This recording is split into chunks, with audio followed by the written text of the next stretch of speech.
Hello everyone, thank you for coming to our discussion on iBuying. A bit of feedback. For those of you who aren't familiar with iBuyers, and I think most of you are, but the term is short for instant buyers. These are firms that will make offers on homes minus associated costs, and they promise sellers that they'll save them the hassles of repairs, of showings, of an uncertain closing process. Basically, they're selling convenience and certainty. iBuyers then turn around and sell the homes. Opendoor pioneered the modern version of the model in 2014, and we have Meyer Toolson, the company's chief customer officer with us. Offerpad wasn't far behind in 2015, and we have Joe O'Donnell, the company's Vice President of Customer Experience and Conversion.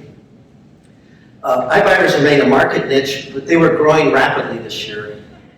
Zillow put out some stats, but in the second quarter, which was a record then, they purchased close to 15,000 homes, which was about 1% of the market. In the third quarter, that number went up to 27,244. Homes worth about $10.6 billion. That was 1.9% of the market. So between Q2 and Q3, there was a tremendous growth. In markets like Phoenix, they were 12% of sales. So some others. So Phoenix, Tucson, 11%, Charlotte, 9.5%. So they were big players in a lot of markets. There is, though, a conundrum, right? I don't think we're going to see the 1.9% for a while. And the reason is, most of you know, Zillow Offers has pulled out the number 2 player. And a lot of that growth was tied to them. If you bid too low, sellers aren't going to take the home, right? They're not going to take your offer. If you bid too high, you're going to have trouble recouping your costs. Zillow Offers acknowledged they had been bidding too high. I think they said the average loss per home was $81,000 in the third quarter. That's hard to recoup. Our other 2 panelists will help us understand what Zillow Offers might have gotten wrong in its pricing algorithms and the broader implications for iBuying as a business model. We have Todd, Teta, Chief Product and Technology Officer at ATTOM Data Solutions, which is a leading real estate data firm, and Professor Ken Johnson, Associate Dean in the Finance Department at Florida Atlantic University. Ken has developed a rent versus buy index that tracks home values across the country, so he also has a good sense of valuation. I'm not going to bury the lead. We're going to start with the demise of Zillow Offers, which is probably what most of you guys want to discuss or hear about. As I mentioned, Zillow Offers said it would shut down, or Zillow, the parent company, said it would shut down Zillow Offers. After losing $428 million in the third quarter, Zillow's laid off a quarter of its staff. Its stock value has been decimated. We'll start with you, Todd and Ken. Tell us what you think Zillow Offers got wrong and why it failed in the way it did, given all the advantages it had. And Todd? Sure, yeah, I can start on that one. So, first on the advantages, I think it's probably obvious to everybody, but the number 1 advantage, right, is 150 million unique visitors coming to the website that nobody else has or would love to have, right? That's a unique asset of buyer demand and interest that, frankly, we would love to have as a data company, and any other person buying a home would love to have as competitive intel on the market. So that's the asset Aldo was talking about, or advantage, if you will. I think from a standpoint of what went wrong, it's hard to. None of us are in the operations, so I'm not going to speak to any of that. I think if you look from an outsider perspective, I chalk it up to maybe three key things that are relevant. One, the scaling factor. If you look at the numbers that Aldo was quoting, just from a simple scaling standpoint, I don't think I've seen in 20 plus years in this space anybody or any single entity buying as many homes that quickly as that last quarter for them in a sort of a dense set of markets. So I think about, most of you guys know the name Invitation Homes from the foreclosure crisis. You've heard some of the single family rental companies that are a leading provider now, or a leading single family rental company now. But in the early days of the foreclosure crisis, they were buying essentially one of every two foreclosures in a lot of specific markets. But they were buying at incredible discounts to what was then perceived value. That didn't happen here. Not the same level of market, in terms of market share, if you will, but just in terms of the scaling factor. I think about, and I'm going to date myself a little bit, Webvan. Some of you guys may know that story of Webvan. Let's go raise a lot of capital, try to deploy it within 18 months, and scale it incredibly quickly. I think they put to work at the time $3 billion, something like that. This is in 1998 dollars, which was at the time, a very big story, and obviously went out of business very quickly. Great leadership, great concept on paper, maybe a little early for that particular business model. But again, it's the idea of just scaling too quickly, I think, is maybe one thing to call out. The other one, the second factor, I think, is evolving market, right? Market moving very quickly, as you guys both can attest to. It's a difficult, we'll talk about this around algorithms a little bit later, but it's difficult to predict where markets are going, and I'll speak to that a little bit more. And I think Zillow, like anybody buying in a market, would be a victim to that. Timing of materials, timing of labor, scheduling of labor, et cetera. So that's probably factor two, is just an evolving market. And then the third one, which I think is probably the headline most people are interested in, is what the heck might happen with the algorithms, the pricing algorithms. I think that's a really simplistic way to look at the world. I'm obviously a data and analytics person, so I have a point of view on that, but and we'll get into some of the details. I think it's a big part of the issue for anybody trying to buy at scale, but it's not as simple as just saying, how did I price that home? So we need to talk through that a little bit. Yeah, I think that in reference to your point, I think Zillow bought more homes in the third quarter than they did in the prior 18 months. So, Ken, what are your thoughts? Sure. I gotta learn not to follow Todd, so he stole most of my thunder. Basically, I think I'll start with what I think they got wrong. Zillow is a very powerful data company. I think the pricing models are pretty good, so I agree with that. But again, it's sort of the same answers, is that they just got in over their head, couldn't scale, didn't understand the complexity of what is the process of buying, closing, renovating, getting back on the market, selling, and closing. That just wasn't in their power.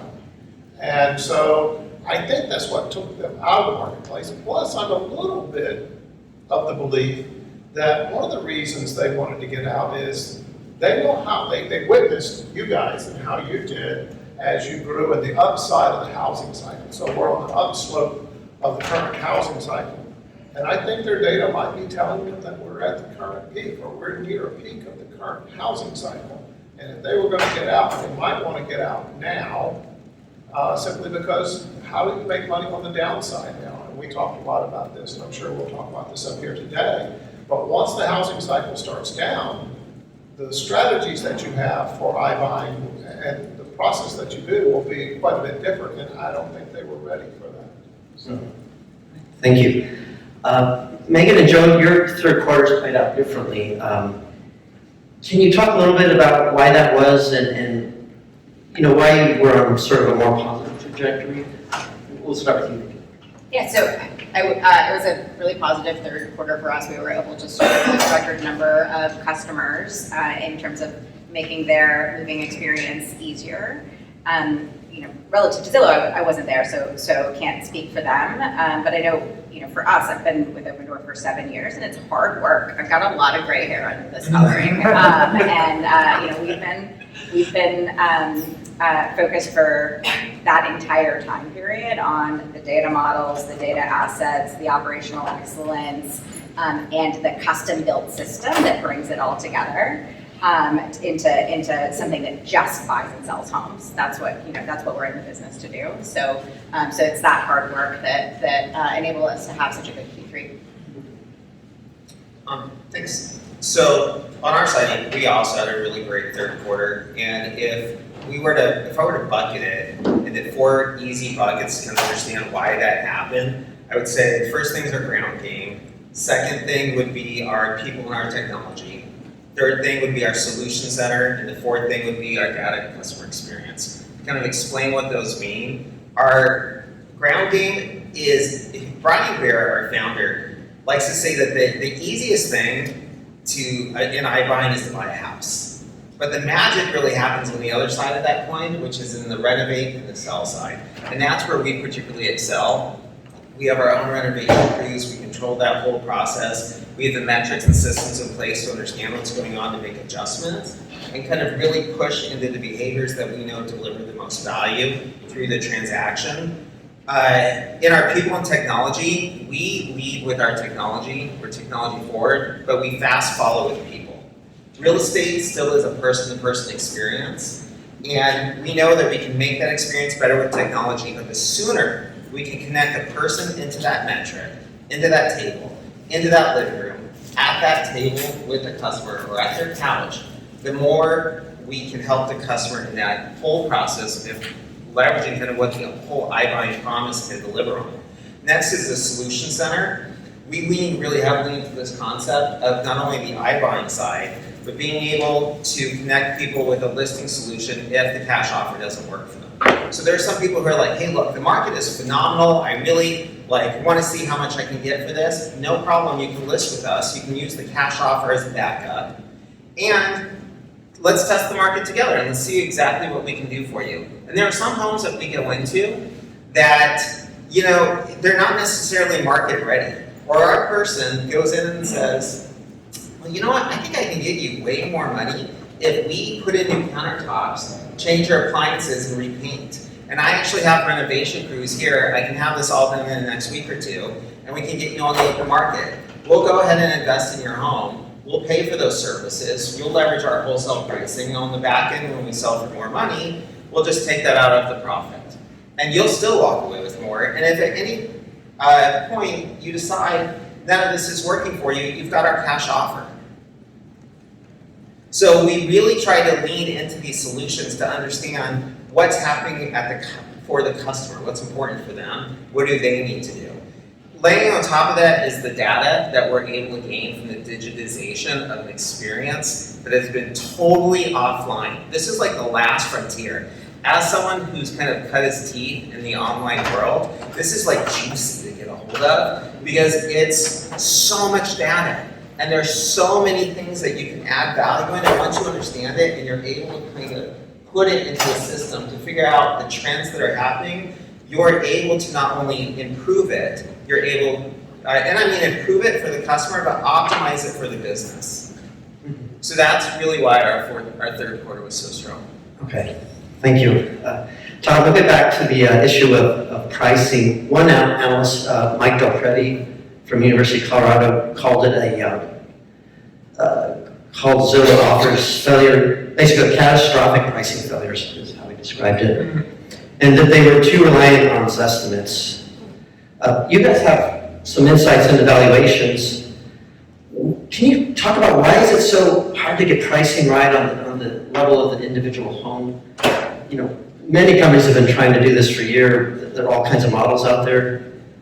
Do you agree it was about pricing, or was it about execution and that timing? I mean, did they go all in too quickly? Sure, yeah. And so let me use a term in case everybody doesn't know this acronym, Automated Valuation Model. So I'll refer to those as AVMs, which estimates on the market. We build and maintain several different models of AVMs that all tend to focus on specific either niches of the market or property types or geographic regions. These are models that have been developed well over 20 years. In some cases, there's some models that are running out there that are, over 30 years old. Tested in multiple market cycles, but they're still not terribly accurate to buy a home, right? They're not something that you can just in and of itself say, I'm going to offer X using this computer model. And I'll kind of unpeel why I think that is. And it's in a kind of on a hard, or on a simplistic basis, it's hard. But I think the problem that, in any investor, other iBuyers like you guys, and Zillow, and even local market, fix and flip investors have is significantly more difficult than what an AVM actually does, which is predict today's value.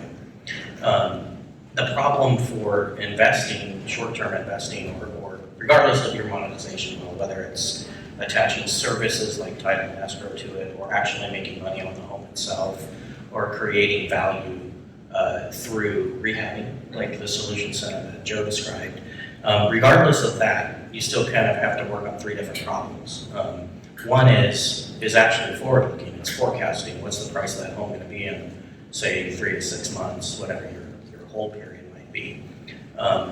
There's a lot of conditions that go into it. We as a business don't even try, frankly, to come up with specific forecasts, even at the zip or market level, because there's just an incredible amount of forecasts. We'll do a national forecast, and that's really about it, because it's a little easier to do it on that basis. And not to mention getting down to an individual home level, to Aldo's point.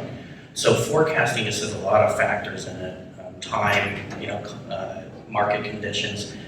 How do you know that the model across the street that's an exact match is going to go on the market in the next 3 to 6 months?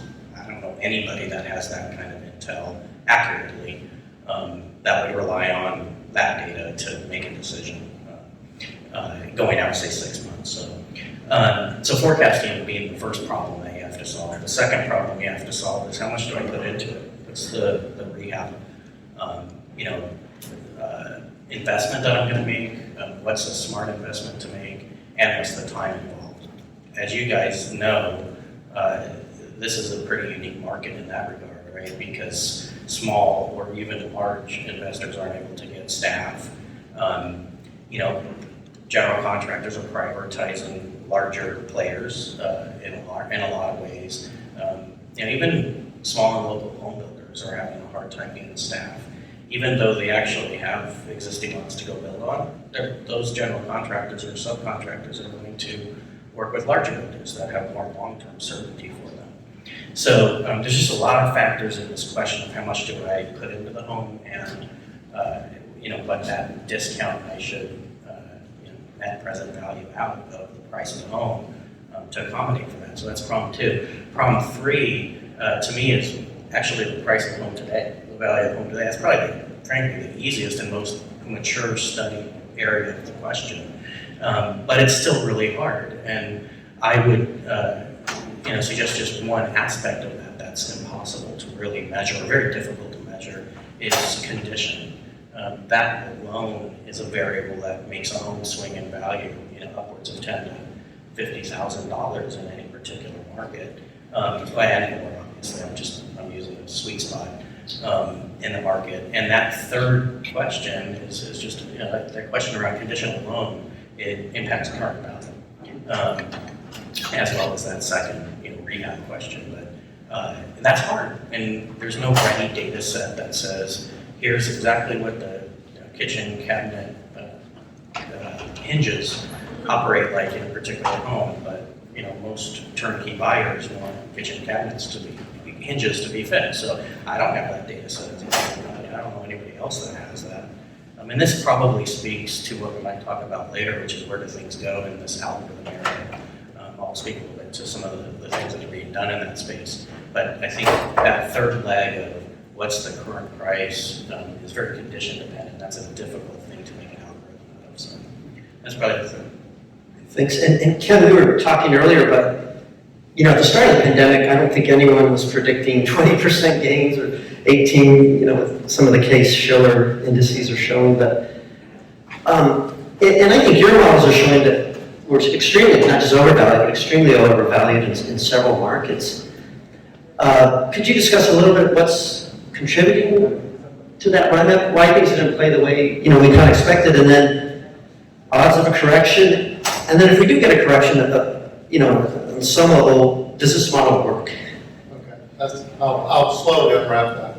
I'm most interested in where are housing markets today, and in particular, not just where the price, but where is the price today relative to where it should be based on a history of past sales and transactions.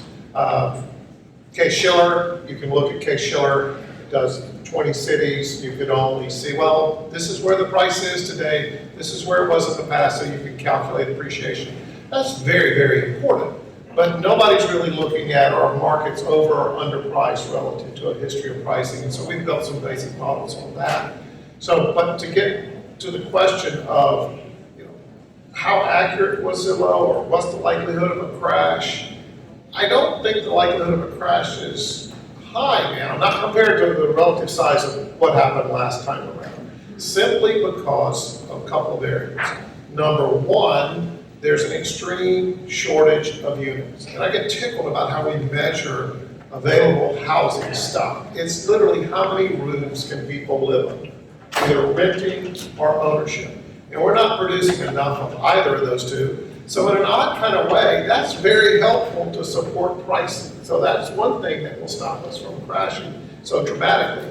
At the end of the last housing cycle, at the peak of the last housing cycle, we were at a glut of inventory production. It was just overproduced. And then we hit higher interest rates, which is something else that's going on today, where we have record low or near record low interest rates. So the likelihood of a crash exists. The magnitude should be far less. We look at 100 US markets in one of our indices, and we try to figure out, well, how far over or above price are you, and like 97 out of the 100 are overpriced relative to their history of prices. But almost in every one of them, though not exclusively, the markets today are not as overpriced as they were 15 years ago. Now, the average consumer doesn't know that. And so they're thinking, well, we know what happened last time, so it's probably going to happen this time. I just don't see it happening. Inventory shortage, low interest rates. The magnitude of overpricing is far less today than it was 15 years ago. So there are going to be some markets that are really going to feel this in the next few months to the next few years. But there are going to be other markets like this market. This market today, by our estimation, meaning Southeast Florida, that's from Miami-Dade up through Palm Beach County, so there's three, and I left out Broward if you're not from here locally. So we're 18% above, based on the history of prices, we're 18% above where we should be. Going back 15 years, when we compare this same metric, they were almost, I think it was 90%, 89%, I might be 80%. Either way, it's nowhere near the same magnitude. We're doing 100 markets, I can't keep them all in my mind at the same time. But the magnitude's not the same. And the conditions are not the same. So can we face another housing downturn? We absolutely are. I can tell you that it's going to happen. Housing prices are mean reverted. It's just how big of a shock is it going to be? Is it going to grind the economic structure of this country to a halt like it did 15 years ago? And the answer is probably not. It's just not going to happen this time around. But if you look at some cities, some metropolitan areas, and if anybody is here from Boise, I apologize before I say this, but in our metric, Boise comes in at about 80% above their long-term pricing trend. That run-up has all been accomplished in the last 18 months. You cannot get 80% above where your prices should be in 18 months without something bad happening. So the outcome in cities like Boise are going to be dramatically different than the outcome in cities, say, perhaps like Miami or Miami-Dade, this whole metro area through here. Other areas where populations are moving into. And then, by the way, that's something that helps, and it will help Boise too, but it's something that helps Southeast Florida, is the number of people that are moving to this area is astounding. Palm Beach County is expecting a 14% growth in population in the next 10 years. We can't build them fast enough. So I think I hit most of your. You did, and I guess the last part of that was the iBuyer model. Can it work in a volatile pricing market?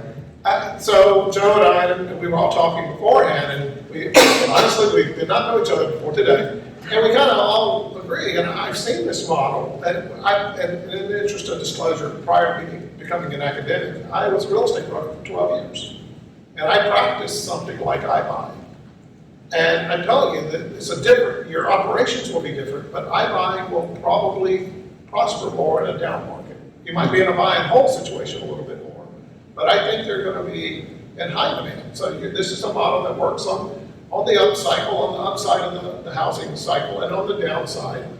It completes markets. It's good for the overall market situation. You want, in markets like equities and stock markets, you want institutions standing ready to create positions to complete the market. It creates liquidity. And that's a fancy way of saying that's what these guys are doing. So I think iBuying's around for a long time. The operations look different on the upside of the cycle than on the downside. But at the end, it will be built around that saying, can you price it?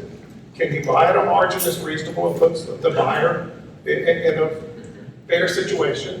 And do you understand the process of renovation, and can you get it done at a reasonable price and a reasonable quality? Thank you. When I told my colleague I was going to host a panel on iBuyers, he said, "Are you going to wear black?"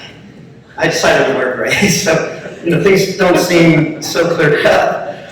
But Joe, I want to ask you to make the argument for the durability of iBuying, and maybe you can start by just giving us a sense of who's taking your offers, what cities are you doing better at, what home types are you kind of having success with.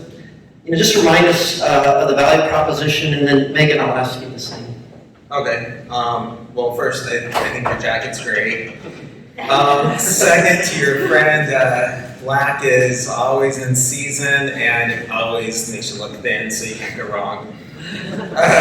Carry that back for me, please. The first part of your question was, sorry, I got stuck on the jacket. I was But just the value, an argument for the durability, the value proposition. Gotcha. So customers as a whole, it doesn't matter what industry you're in, people make decisions for one of two things. Either they want to avoid something or they want something.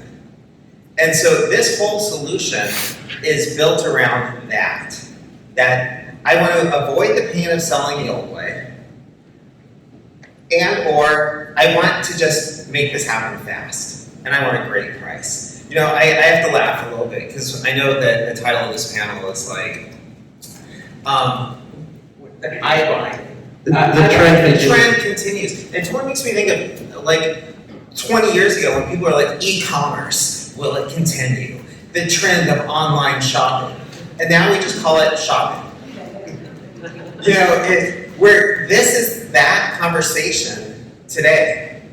It's absolutely going to continue. Why is it going to continue? Because people are leaning more and more into these smooth, easy ways to live their life. They want that convenience. They want that control. They want that certainty. It doesn't matter if you are, I'll give you a funny example. So I have 4 dogs. And people always say, what kind of dogs do you have? I say, bad dogs. But I love them. And every month, for the last 15 years, I've made a trip to Costco, PetSmart, or Petco to buy an 80-pound bag of dog food. And I would go in there with my cart, and I'd pray to God that they have the brand I liked, and if they didn't, I'd get in my car and go to the next store. And I would struggle to get this bag of dog food off the ground, pray to God that there was a whole pallet full so I didn't have to figure out how to lift this thing and put it in the cart. I'd get it in the cart, I'd push it up to the cashier, and then I'd have to, it seemed to happen without fail, I'd have to wiggle the bag around because I put it in wrong so they couldn't scan it. And I was like, this sucks. And during this last year, guess what? I've been ordering my dog food online. And it just shows up on my front door every month, and I don't even have to remember to reorder it. They know when I would be out and just fulfill my order again. This is the best thing ever. It's all about that convenience, that control, and that certainty. That's exactly what's happening in real estate today. The iBuyer concept, it's so a funny name again, because it's should we say iBuyer, iSeller, iMortgage, iRenovate? It's that whole funnel, that whole transactional life that happens inside of a real estate transaction in the modern world that we are leaning into, and customers are leaning into that too because it just makes life easier. Why can't you sell your house from your couch? Why do you have to open up your front door and let thousands of strangers trot through it to look at the pictures of your family, see what couch you have, what your interior style is, when you can just sell it to someone online for a great price? Now, if you decide you do want to do that, why not do it in a modern way? and take that cash offer as a backup and see just how high of a price you can get. And that's the solution that we're solving, and because of that, I don't see the model going anywhere. I see it only growing and becoming more a part of the traditional sales process, where in the future, every real estate transaction could begin with a cash offer from an iBuyer. It becomes a starting point. It becomes a starting point. It's, why would you not? There's no real effort. And that's the great thing about the way that the platforms are evolving, is it's just so easy. Type in your address, answer a few questions, snap a couple pictures, and next thing you know, you've got an offer that if you chose to accept is really strong. You could, earlier in the year we closed our first house within 24 hours. And so from the time the person hit submit on their phone on their couch, 24 hours later, we had closed on the home. Now, that's mind-blowing. People ask all the time how it happens. Now, that's extraordinary, of course. But there are customers every day who just want a smooth, easy transaction. And then there are people who want to lean more into the, let me say this first. When you accept our cash offer, we also give you a ton of benefits. I think that was the second part of your question was about value props, right? Value proposition, yeah, the convenience. So in that, we know we create a set of benefits that add value to what the customer goes through, because we're like, selling your house is a hassle. You think the easy part or the hard part is getting an offer and accepting that offer, and then you're like, oh my gosh, they actually want me to move, and they want me to be out at this time, and that means I have to have my house clean. And what do you mean they want to buy my television or the pictures on the wall? And no, they can't have my dog. When you go this route, you don't have any of those conversations. We actually give you a free move if you move locally within 50 miles. We give you 3 days free after closing. And we're incredibly flexible in your closing date. You can pick up to 90 days out. But if you say I need 45 days, and guess what? It's day 40 and you need 15 more days, no problem. And we can do that because we have the economies of scale and scope. And so we're not buying a house, we're buying many homes. And we know that, and we've structured our business around that. Sounds good. And Megan, could you tell us who your typical customer is and typical home? Get just some of the. Yeah. So our customers are folks who are typically selling and buying at the same time, usually for a major life event like a new job, a new baby, a growing family, a moving family. And there's a lot of stress associated with that. Oftentimes it's really positive stress, it's excitement, but there's a lot going on in life at these moments when it's time to expand or shrink to a different size home. And what Opendoor brings is certainty and simplicity in that moment of stress for that family. So we're able to say, great, you think about that. We got everything else. Let us take care of that for you. Let us line it up. Let us make it work on your terms. So that you can focus on the new baby or the marriage or whatever life might be bringing to prompt that move. And so those are our core buyers, and we're excited that we're able to bring them a simple, certain, fast way to sell, buy, and move on their timeline. Mm-hmm. And your homes, I guess they're in the middle of the market, right? They're not the starter homes or the high-end luxury. We operate all over, so we're in 44 markets now, and we're operating with a range of people's types of houses, both selling and buying. And so we've really expanded over the past 7 years of operations to be able to serve more and more of those customers that are looking to move on to their next chapter. Okay. I'm going to ask one more question and then open it up to the audience, but if each of you could just share some thoughts where you think that the iBuying model's headed. 5 years from now, what is it going to look like? And I'll start with you, Meyer, because Opendoor has gotten into power buying, right? So you're, I guess, adding another product, you can help on the other side of the transaction. So is that where it's headed, or just talk a little bit about it? Yeah, so we don't really see ourselves as an iBuyer. We see ourselves as a market maker. We're bridging the liquidity and timing gap between sellers who are ready to move on and ready for their next chapter and buyers who are ready to start a new chapter in that home. And so we're bringing together those two concepts into what we call Opendoor Complete, which is, use our cash, we'll buy your home and we'll help you buy your new home. And we'll line it all up to you and really bridge that liquidity gap between individual consumers with the power of our technology. So, what we've heard from customers is that, this is awesome. I love selling my home to Opendoor. It's so easy. Can you help me with the rest of it? I still have to, find my new home, buy it, get into it, deal with the difficulties of title and escrow and mortgage. And so, that's the direction that the industry is heading. Is it more selling than buying, or are you helping them buy and then going back? Well, it depends on the needs of the customer, right? So we find that customers like to think about the new chapter first, but also there's the question of like, what can I afford? What exactly will my home sell for? And so we like to give them the certainty on that front with our cash offer. But it really depends on the customer situation. And really we're lining all up so for the customer it's at the same time, instant, at the same signing table. Okay. And Todd, did the industry supernova? I mean, going from 1% to 1.9, I mean, is it going to be niche, or could it become sort of a dominant way? Even supernovas have billions of years left. Right? Yeah. So that the analogy is tough. I concur, frankly, with everybody that the model is durable and here to stay.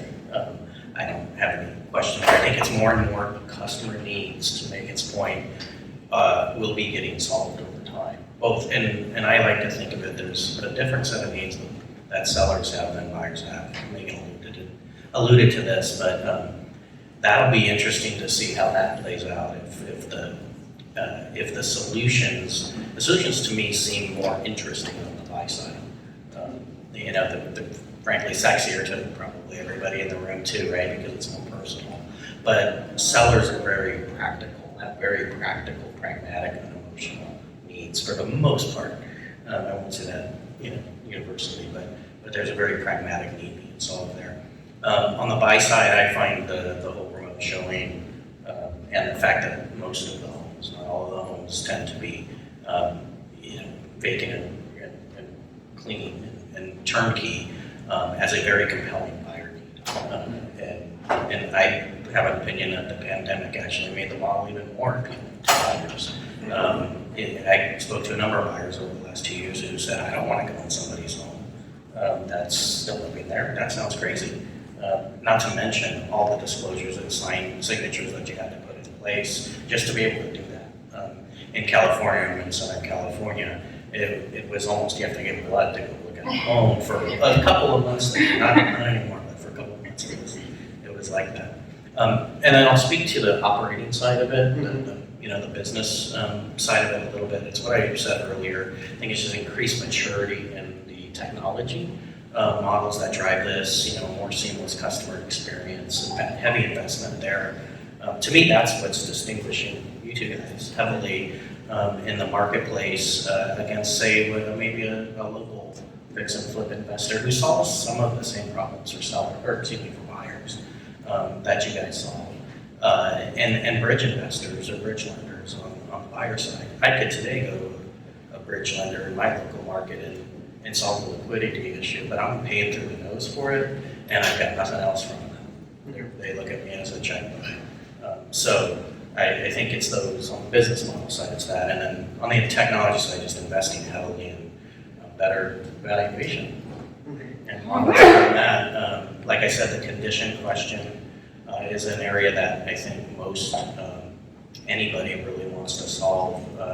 Anybody that cares about mortgage lending against a property or buying a property or selling a property, understanding interior condition particularly is a hard problem. There's a heck of a lot of investment going into that space right now to build algorithms that can do that more effectively.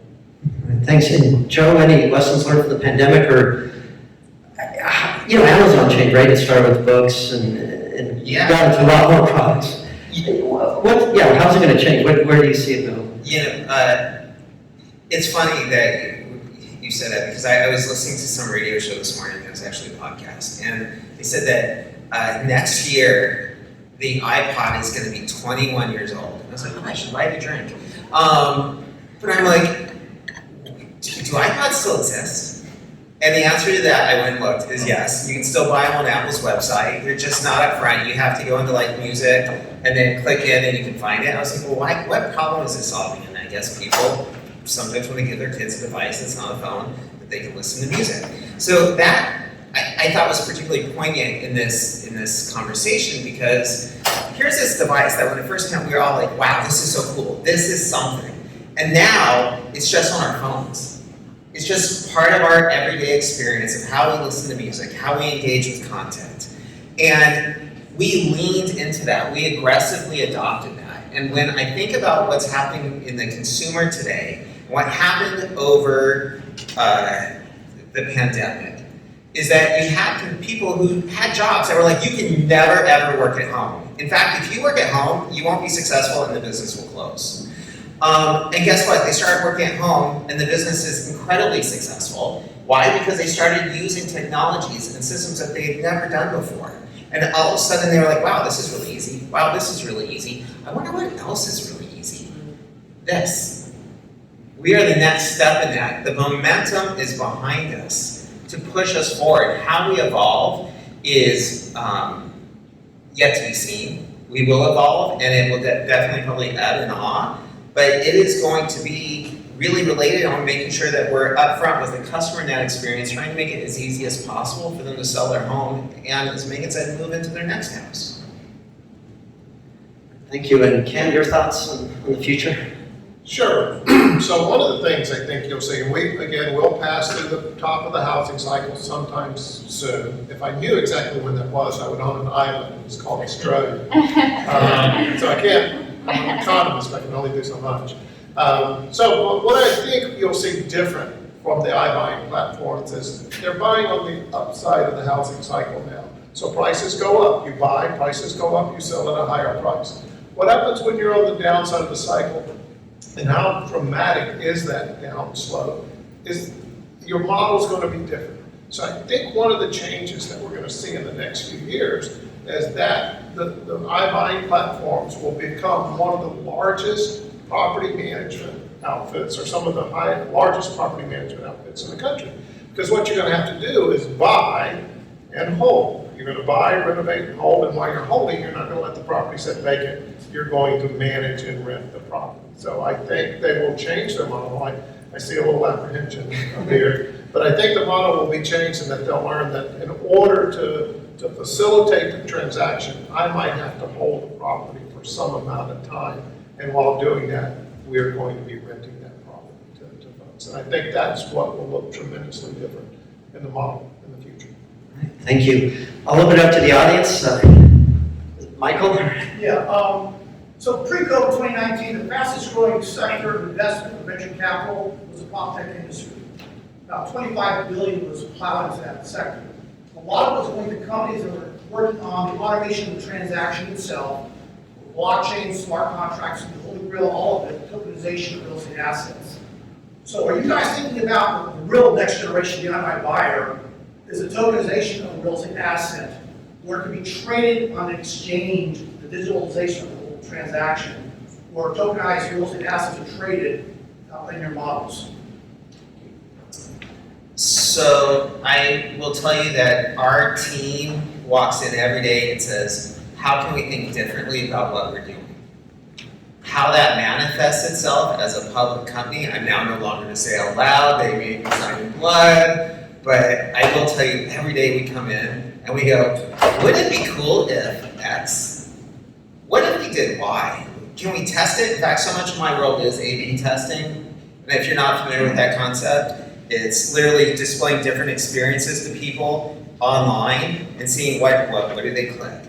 How do we drive people more through our experience? So we are constantly looking and exploring ways to be better and create a more sustainable business model. That's really why Brian and team lean on us all so much into our solution center. Are you actually using any kind of blockchain technologies or looking at those kind of technologies? I mean, your process now doesn't involve technology like that. Are you looking at that in the near term? I'm not sure if I'm, David, can I talk about that kind of stuff? Or?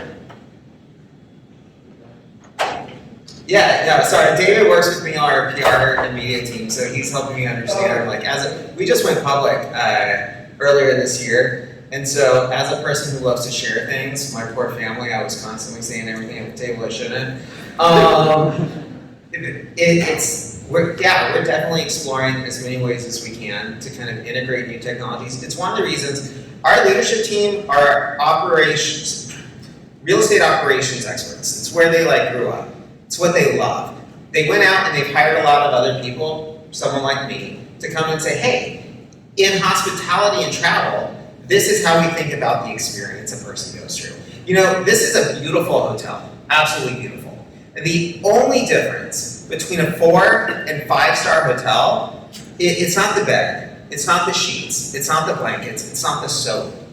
It's not even the training the front desk person receives. It's the sense of arrival. What do you feel when you pull up? And in the hospitality world, they know that. In the real estate world, particularly in this iBuying experience, we're applying the tools and technologies to bring that forward. And that's what's really, I think, going to separate us. So to get back to the core of your question, are we looking at these new technologies and these new ways to kind of digitize the experience, the transaction, and in many ways the currency? David says, I can say, yeah, we're constantly looking at that. Megan, would you like to? At Opendoor, we're aiming to build an experience that's sell, buy, move in a single tap. Done. We're not there yet, but that's what we're aiming to build. And we'd like to start with the hard parts of that, and then work backwards from the end experience that the consumer wants. So nothing specific about how or where or when, but if customers demand it, which they should and do, then we want to support building it. Maybe time for one more question. Anyone? Are any of the analysts capitalizing your platforms with institutional money? And if not, is that something that you see as an option in the near term? Getting pensions to sort of invest into these types of buy-in platforms? So I don't think I can speak to the specifics of that, unfortunately. I mean, we have a diverse capital structure between, the properties and the overall company. But I can't speak to more specifics than that.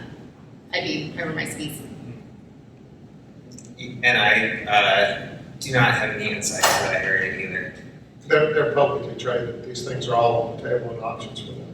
I can't speak for each individual company. This is an industry, once you go public, these sort of investment platforms come forward to you.